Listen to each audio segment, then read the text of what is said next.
আমাদের দেশে কাসাসুল আম্বিয়া ইত্যাদি নামের কতগুলো বই আছে এবং বিভিন্ন তাফসীর গ্রন্থের মধ্যেও কথাগুলো মাউজি এবং জাল মুরসাল হিসাবে মাউজি এবং জাল হিসাবে বর্ণিত হয়েছে হাদিসগুলো। সেটা হলো আদম আলাইহিস সালামের ছেলে হাবিল এবং কাবিল মিথ্যা কাহিনী, তিনি তার বোনকে বিবাহ করার জন্য কুরবানি করেছিলেন। নাউজুবিল্লাহ।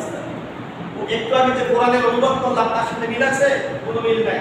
বানোয়াট, এই বানোয়াট কাহিনীগুলো ইবনে কাসির তিনি বলেছেন যে ভাই এবং বোনকে বিবাহ করার জন্য বড় ভাই ছোট ভাই কি করেছে, একজন আরেকজনকে হত্যা করেছে, এই কারণে বোনকে বিবাহ করার জন্য। এই তাফসীর মিথ্যা। আমাদের দেশে যে তাফসীর আছে তাফসীর মিথ্যা। এই যে কাহিনী আছে কাসাসুল আম্বিয়া ইত্যাদি আমতুল আম্বিয়া এই সমস্ত গ্রন্থে যে এসেছে মিথ্যা কাহিনী।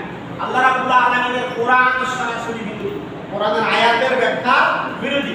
আল্লাহর কোরআনের বাইরে মন করার মতো কোনো বক্তব্য বলা যাবে না। ইবনে কাসির বলেছেন, তাফসীরে ইবনে কাসির বলেছেন এই সমস্ত বর্ণনাগুলো ইসরায়েলি বর্ণনা উপকথা মাত্র, ইসরায়েল বনি ইসরায়েলের বানানো কথা মাত্র। এই আমল করা যাবে, এইটা মানা যাবে না, এই উপরে আমল করাও যাবে না। আল্লাহ আমাদেরকে হেদায়েত দান করুন, সকলে বলি আমিন। যে